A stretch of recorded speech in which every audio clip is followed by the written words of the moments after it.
The Downtown Rams podcast is brought to you by our proud sponsors, Rams On Demand, SeatGiant, Throwback Joe, and now our new sponsor, Kayvon Webster's new LA food truck, VYBE 305, from South Beach to Sunset. Hashtag catch a vibe. For more information, check out VYBE305.com today. Now enjoy the show. 35-30. Robert Woods, first down 20. 10-5. Touchdown. LA. It's a blinding light underneath the dirt down. No, it's Goff who keeps it. And Goff goes crashing into the end zone. 6th Street Bridge. Aaron Donald almost beat the football there and comes away with his third sack of the afternoon. Not immediately in sack. Corey Littleton, have yourself a day. When will you save me? Todd Gurley, 20, 10. Gurley for MVP. Touchdown LA. And he gets gobbled up. Savage has to eat it as Michael Brockers picks up the sack. It's Pitts. Nickel Roby coming. He's decked by Ebu Khan. Touchdown. Brandin Cooks. Incredible. For the first time since 2003, the Rams are NFC West champions. The Rams squeak by the Seattle Seahawks on the road at CenturyLink Field. 33-31 is your final score. Rams move to 5-0 as the Seahawks dip to 2-3. I'm your host, Jake Ellenbogen, and this is the Downtown Rams podcast. Episode 127, might I add. Well, guys, it was a crazy one. And by crazy, it was crazy. No one, I'm sure there were people out there, but I certainly wasn't one of them. I had 45-20 as the predicted final. The Rams were 7-point favorites on the road heading into this game, and they end up sneaking by with a 33-31 win. Kind of goes to show you, don't count your points, or rather, your wins before they're wins. This was a game that I didn't really give much of a fair shot to Seattle. I think Joe and I pretty much made fun of it on the 126th episode, and I'll be honest, the Seattle Seahawks came to play. They really put up a nice showing. Chris Carson over 100 yards on the ground, Russell Wilson 3 touchdowns, 0 interceptions, Tyler Lockett was electric, David Moore got open for 2 touchdowns. The offense for Seattle was a big reason of why this game was what it was, but on the flip side of that, you can really fault the Rams' defense.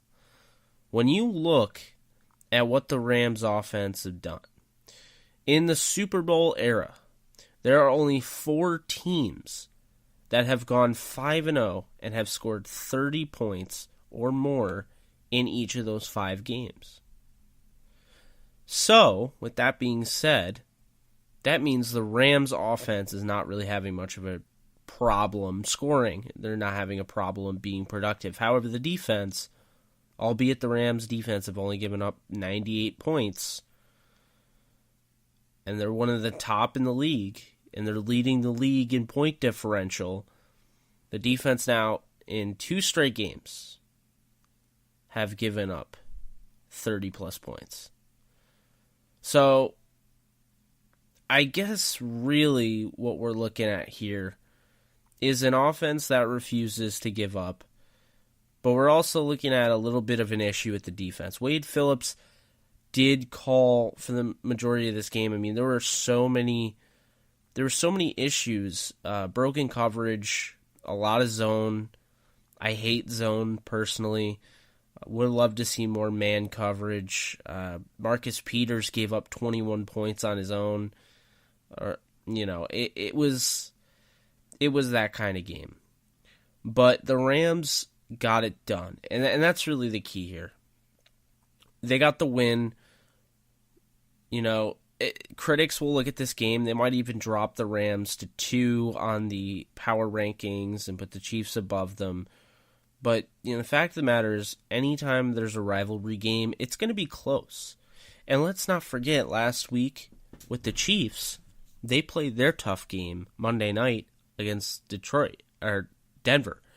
And Denver really had that game, and they let it slip away at the end. So the Rams, they end up by the hair of their chin winning this game. And I'll tell you right now, this was a huge win in the Sean McVay era. He moves to 10-1 in games outside the Coliseum. And he went for a 4th-and-1 play in his own territory. I mean, that was a ballsy move. We actually saw it in the Dallas Cowboys and Texans Sunday night football game. The Cowboys had a 4th-and-1, and they decided to punt it away, and they received a lot of flack for that, and they ended up losing in overtime. The Rams, however, go for it in their own territory, 4th-and-1.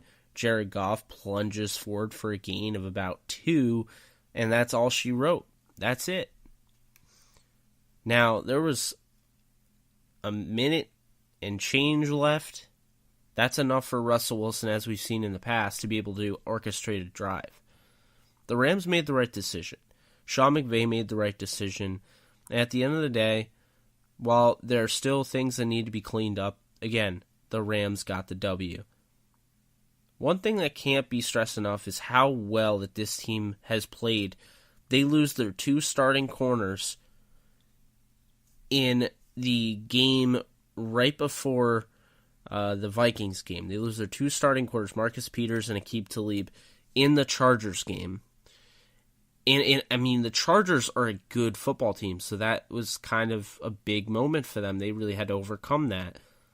Well, in this game, they lose their 2 wide receivers pretty early on. Cooper Kupp was already over the 90-yard mark, and then they lose Brandin Cooks due to, in my opinion, a hit that should have seen Tedrick Thompson. I mean, personally, I believe that Tedrick Thompson should have been kicked out of the game. It was one of those hits. I know there were some people on Twitter that wanted to, make a little bit of an argument about it, but the fact of the matter is the rule clearly states if you lean, your helmet in any way towards a ball carrier or just a player who is defenseless, that's automatically going to be a 15-yard penalty. But here's the thing. Brandin Cooks wasn't defenseless, and that's what makes this even worse, in my opinion. When you look at what Brandin Cooks was doing, he catches the ball, and now he's maintained his stride. He's moving upfield.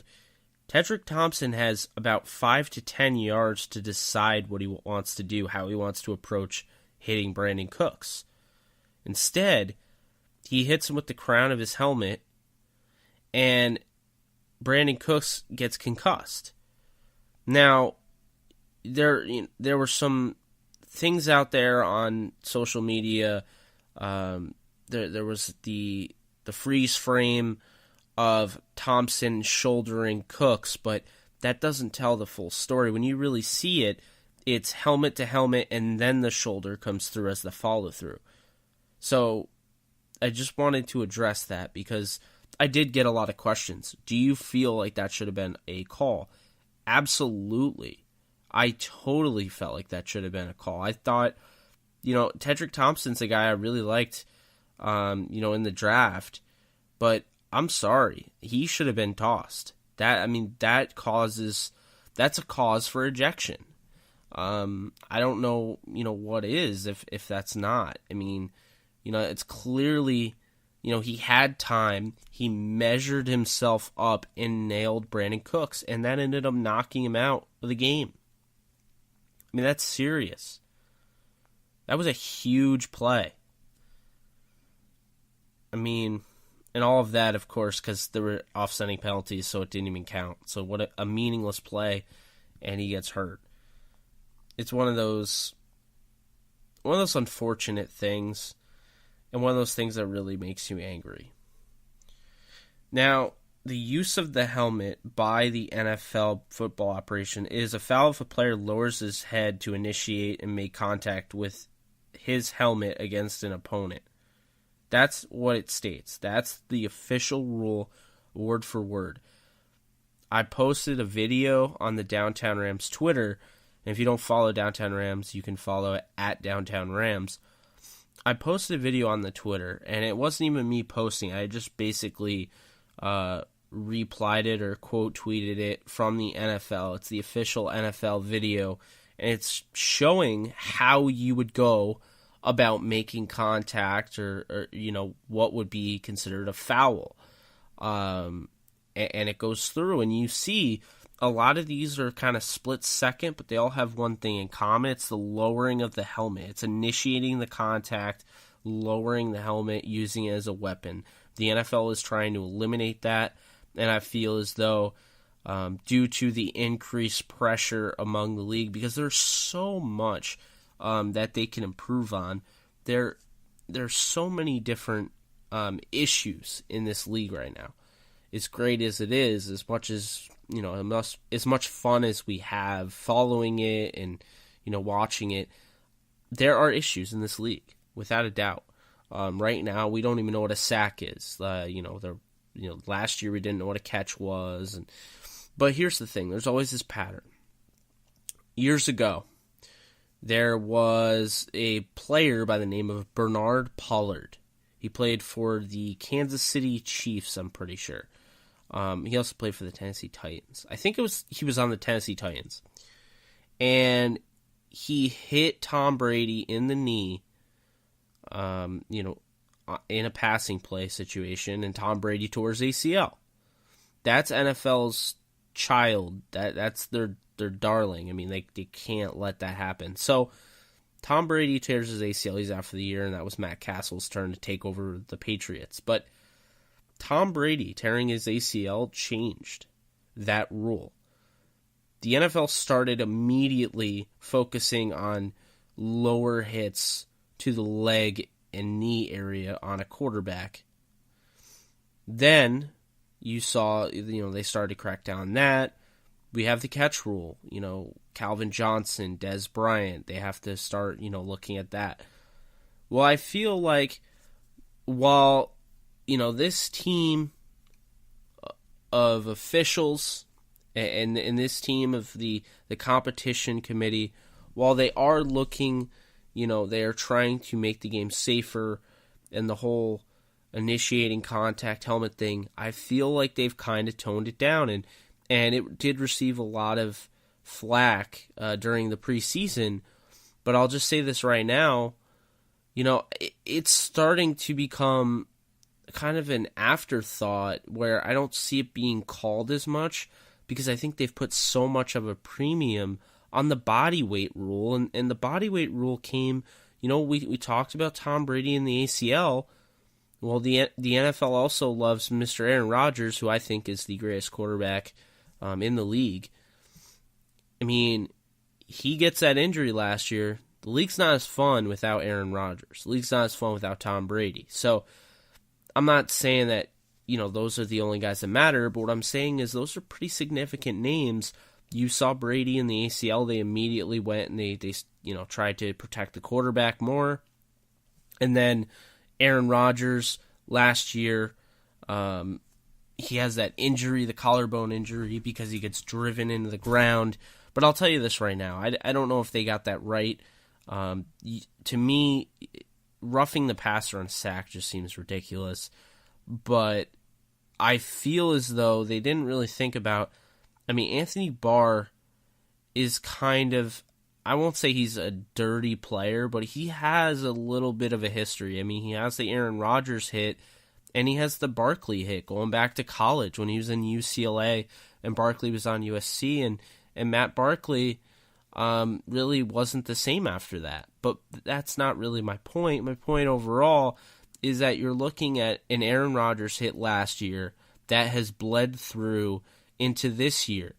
And what I mean by that is the NFL is focusing on the body weight thing, and they're focusing on the sacking of the quarterback. That wasn't even a sack last year. that was just Aaron Rodgers. He got rid of the ball, and Anthony Barr clearly hit him like way late and then drove him into the ground. That's what that was.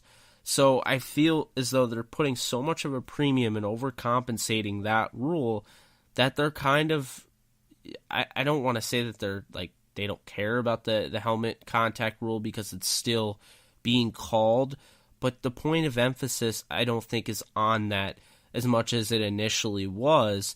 And then, randomly that this body weight rule has really been the key, has been the focus and the target. So that's my stance on why it wasn't called. I mean, I won't say that that's entirely the reason it wasn't called, but I'm saying, slowly but surely, officials are more focused on protecting the quarterback. The NFL wants high-scoring games. They want their quarterbacks to stay healthy. Bottom line is, there will be some day where our quarterback is not healthy. There will be some day where Jared Goff is not healthy. There will be some day where, a Deshaun Watson injures himself in game, or Patrick Mahomes or Sam Darnold. It's going to happen. You're playing a violent sport, but the constant penalties that are being thrown, that's really the issue. So that's just a little bit I wanted to throw out there. But going back to this game, it was a fun game. It wasn't a game that Rams fans felt they were going to need to sweat out about. A lot of them felt where you're looking at it's 17-17 at the half, and you're thinking, oh, we've seen this movie before. Rams, Raiders. First game of the year, little jitters at the beginning, and then they kind of take over the second half. Well, that wasn't really the case. And that became evident pretty early when the Rams officially could not stop the run. Chris Carson, let me tell you this, guys. The Seahawks drafted Rashad Penny in the first round of this past draft after losing, well, Earl Thomas is out now, but they knew that they were going to have him. They lose Cam Chancellor. They lose Cliff Averill, Michael Bennett, Richard Sherman, Jeremy Lane. Byron Maxwell. They lose, they lose all those guys. And maybe not Maxwell, but they lose all those guys, and they spend their first round pick on a running back when they have Chris Carson and Mike Davis. It just blows my mind. I have to point that out because guess what? Rashad Penny logged 0 carries for 0 yards. I don't know what they were thinking there. Anyway, Chris Carson looked really good. Mike Davis looked really good. Tyler Lockett looked really good. The Seahawks were without Will Dissly, and he's very talented. Someone that was very... I would say he was very underutilized or was held back at Washington because Jake Browning, his lack of arm strength and accuracy, I thought held him back. But overall, I thought the Seahawks made do with what they had. Baldwin was held to 1 catch for 1 yard. That's crazy because Doug Baldwin is somebody that has always given the Rams issues, as well as a Golden Tate, but now he's gone. So it's really been just Doug Baldwin. Well, in this game, it was Tyler Lockett. And Lockett was a problem in the return game, and he was a problem in the receiving game. He blew by Marcus Peters, who doesn't look 100% mentally. He blew by him a couple times, and he ended up tallying a touchdown, and there's a 44-yard play. It was his longest of the day. The defense is a serious issue, though. Wade Phillips is looking at this like, you have to think about last year. They didn't have, obviously they had the game against the Colts, and then they came down to earth pretty quickly against the Redskins, and then they beat the 49ers on Thursday Night Football, giving up 39 points. It was kind of a struggle last year too. You'd have to imagine it's going to take a little bit. This is all, it's a new unit, and there are guys. Another thing to keep in mind, there are guys that aren't there that were supposed to be there. Morgan Fox is one of them. You talk about somebody that has improved every year he's been in the league.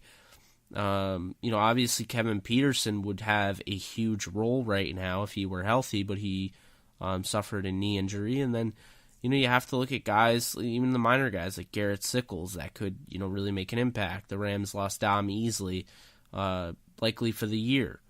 There are just so many different things, and the Rams are also playing without Aqib Talib. So it's been rough, but you'd like to see a better turnout for the defense. I thought you saw some good things out of Troy Hill. I know he got a lot of flack for that boneheaded penalty, but I say it like this: it's kind of hard to hear the referee's whistle. I know a lot of people are busting on him because he slammed some guy after the whistle blew, but the fact of the matter is this: you're at CenturyLink Field. The Seahawks were giving the 12th man every reason to cheer, so it was loud. And I don't know how you're supposed to hear a whistle in that environment. It's very easy to not. And I think, in that situation, Troy Hill's just trying to bring the guy down. Maybe don't bring him down as hard, but, I thought he got a little too much hate on that. The secondary had its rough moments. They let, guys like Tyler Lockett and Nick Vannett really get out in the open.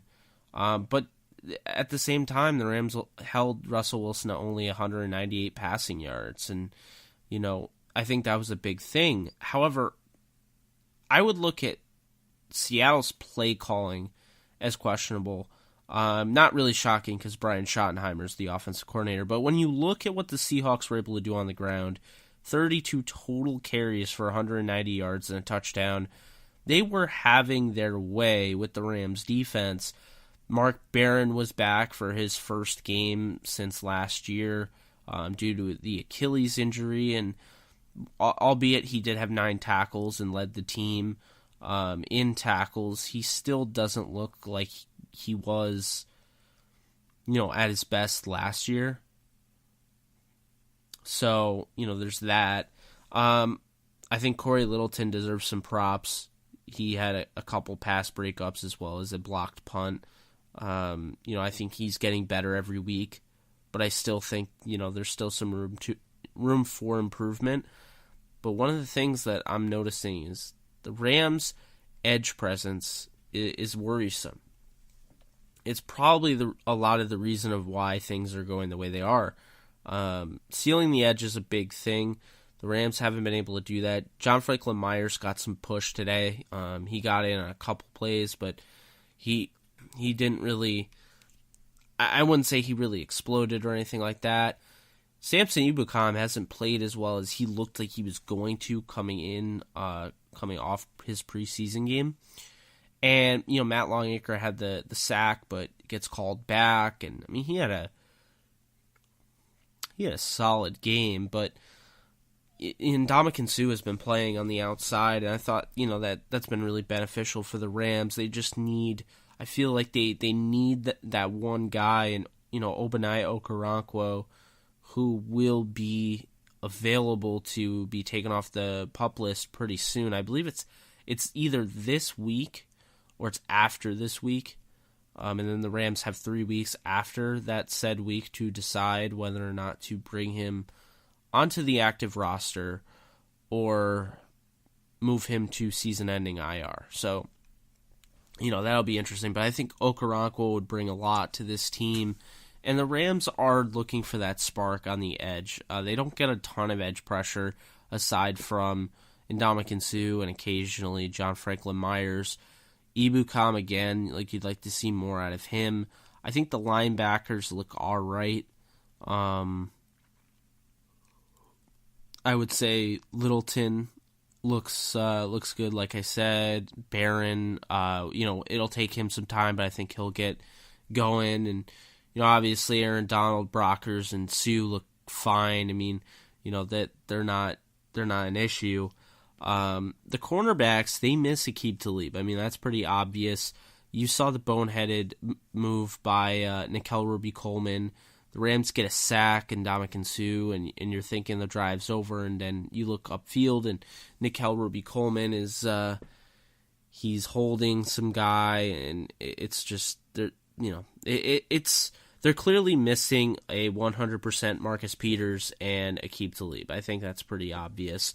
So, the defense really needs to get their stuff together, because it's only going to get harder from here. The Rams do play the Denver Broncos in Denver this upcoming week, and then they will have a game against the San Francisco 49ers, and that may not be considered tough, but later on in the year, you're looking at the Chiefs, you're looking at the Eagles, you're looking at the Bears, the Lions, the Packers. I mean, it's the meat of the schedule. So, the Rams have kind of an easier start of the schedule, but later on, it's going to be tough. And, now you really can't sleep on the Seattle Seahawks, because they're probably the number 2 team in this division right now.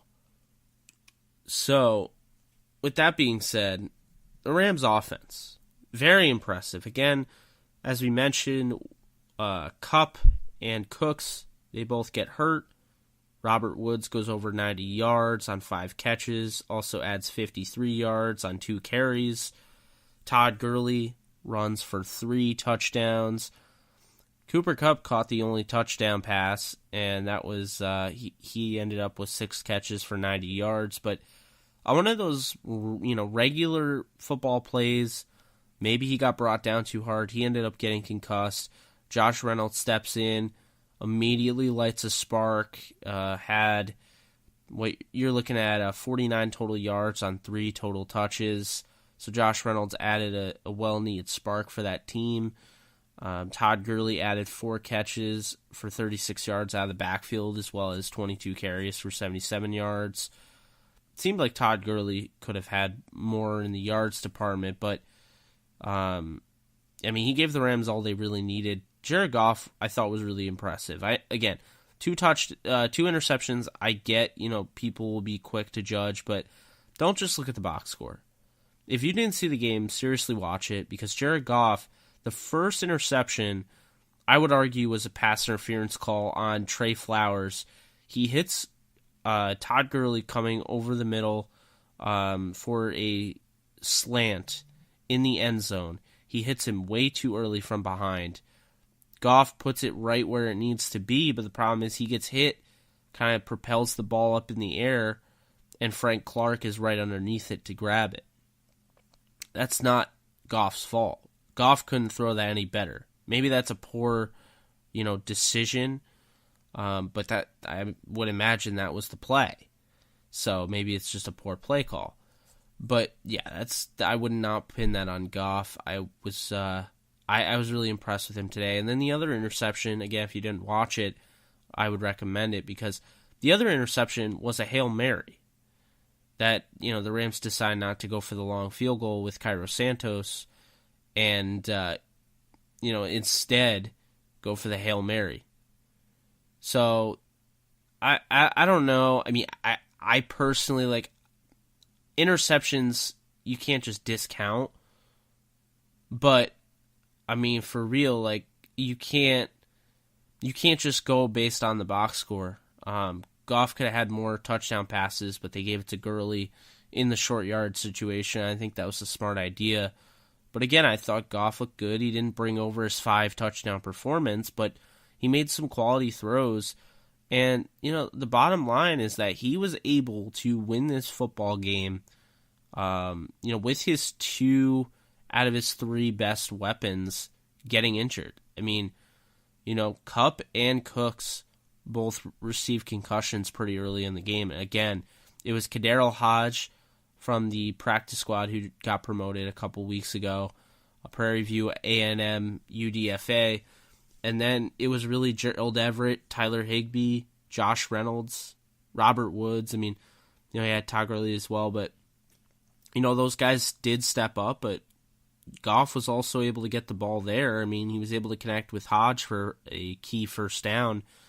These guys, you would think they would struggle with getting, separation, and maybe if they did, that it is what it is, but Goff was only sacked once. He had the forced fumble. Frank Clark was really all over the place tonight. He really did a nice job of putting pressure on Goff, and he had the interception, he had the forced fumble. Goff also, props to him, he had the forced fumble, and then he picked it up and almost made a play out of it. So, I definitely wouldn't give him an A+ about, this whole thing, but I was definitely impressed. On the road to come away with this win, I think it's huge. Todd Gurley, 3 touchdowns, huge. Corey Littleton, getting that punt block, I think, was huge. The Rams, you can't, again, it's a 33-31 game. There are tons of things to clean up, but when it gets down to a rivalry game, and, the more and more you continue to win, you have to imagine things are going to get tight like that. And you saw Kansas City against Denver. That was a rivalry game, and that got tight.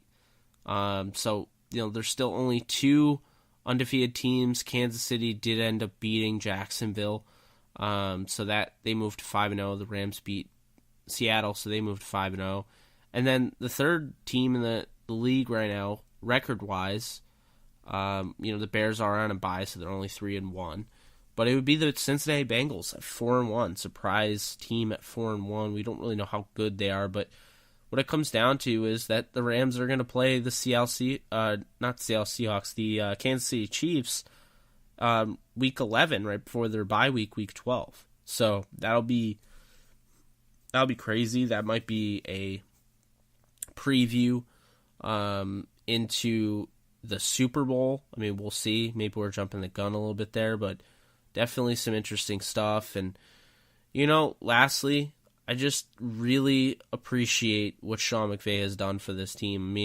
Again, I can't stress it enough. First year coach, takes his team to the playoffs after going 4-12. We know he took their 32 offense to number 1.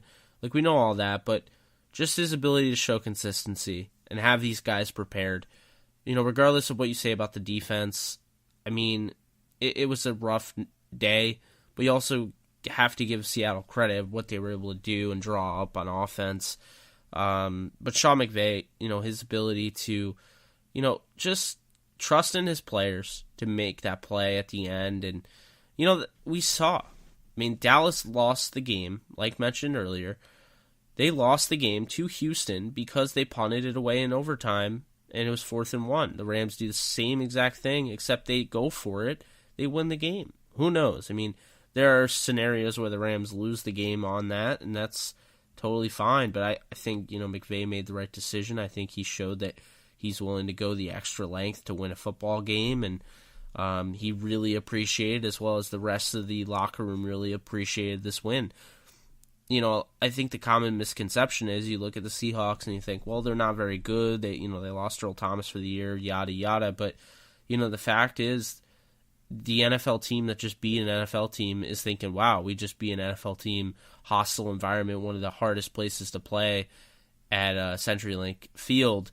They'll take it. It's they don't look at the press clippings, or maybe they do, but I'll tell you right now, Michael Brockers isn't a fan of it. It's one game at a time, and I definitely think the Rams are, they've looked good. They look like the best team in the league.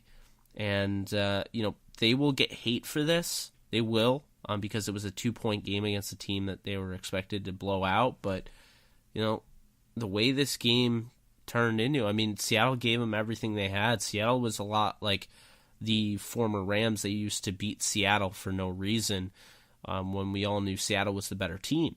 So, you could be seeing something like that.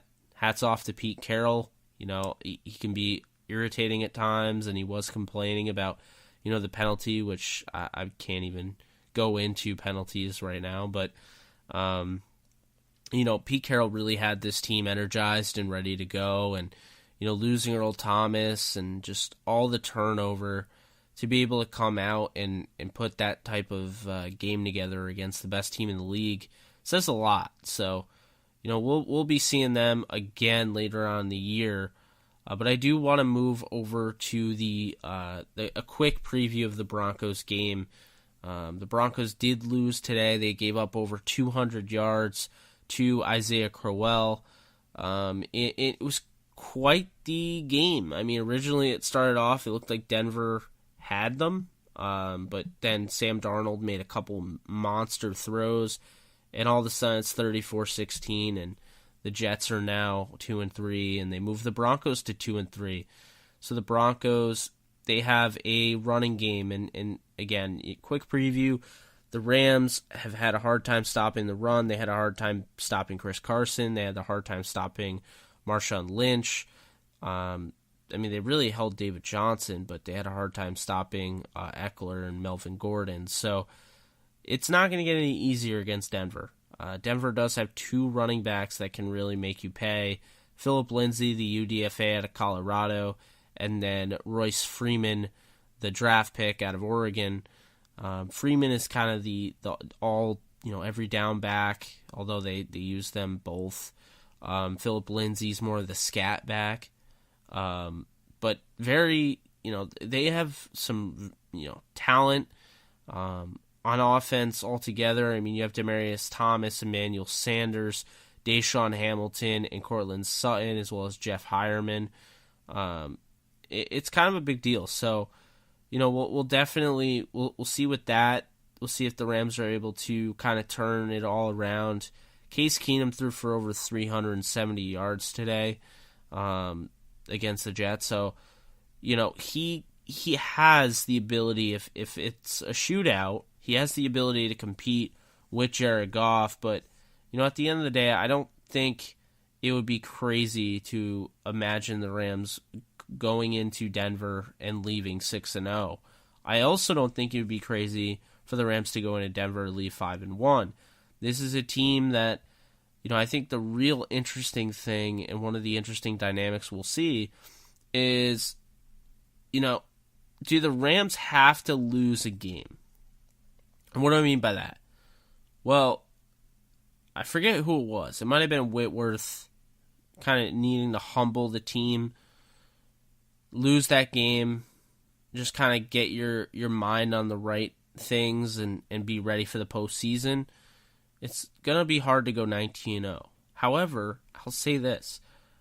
The more games you win, like the ones that the Rams beat Seattle and Minnesota, where they were really battle-tested, it almost makes me wonder if you really have to lose that game. I know it sounds crazy, but if you know what I mean, then you know what I mean.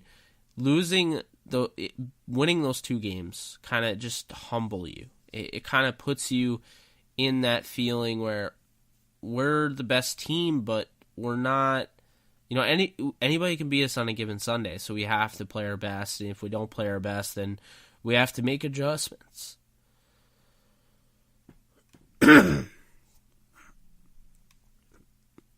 We have to make adjustments. So, I mean, I think it's pretty obvious Denver didn't really make adjustments against the Jets. They allowed 323 total rushing yards on 38 carries. I mean, it was pretty brutal. But, the Broncos, it'll be interesting because they cast it off Wade Phillips, who comes to Denver, and, that'll be interesting in itself. And, I think you definitely have to watch out for their defense. I mean, they gave up a lot of yards today, but you can't take away the fact Von Miller is going to be a threat. Bradley Chubb is going to be a threat. Chris Harris Jr., Bradley Roby, and then you look at Justin Simmons and Darian Stewart, the back end of the defense, as well as Shaquille Barrett and Todd Davis and Shane Ray. I think the Broncos have a lot, and they're a better team than the record indicates. But it's worth mentioning, on the road they're 0-2, and at home they're 2-1. So, we'll see. The Rams are undefeated on the road, but they will have their third road game. So, goes to show you, though. I think it'll be a fun game. I don't have a prediction. I don't have much else to say. It's kind of a quick look at that. And, we'll see. As far as next week goes, it sounds to me like the Rams will be getting Cooper Kupp and Brandin Cooks back for that game. To use as reference, Sammy Watkins suffered a concussion in Week 3 last season. during the Thursday Night Football extravaganza against the 49ers, and he was back the next week. So I would expect to see them back as long as everything, goes well and there are no setbacks. And then you're looking at, pretty healthy Rams team. Hopefully, they stay healthy. And that's really, now you move into week 6, 7, 8, and now you have a chance to get guys back. I'm not saying Aqib Talib would be ready, but maybe a Farrell Cooper would be, or even JoJo Natson. And then, of course, you have to look at the fact that, in those weeks, Obinaya Okoronkwo is now, available. You can practice him. You can place him on IR. You can place him on the active roster. So, yeah, that's definitely something that I would, monitor. And I think the Rams are definitely going to do that. Okoronkwo, I'd imagine, will make the roster. I mean, he's good enough.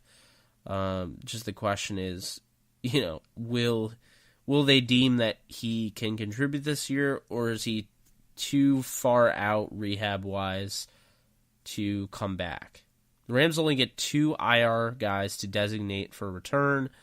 I would imagine one is Aqib Talib for sure, and the other is probably Farrell Cooper, which means Dom Easley's out for the year. So, if they move Okoronkwo to IR, that's probably it for him for this season, which would really stink. But that is about it. That's all I have for you guys. Hope you guys enjoyed.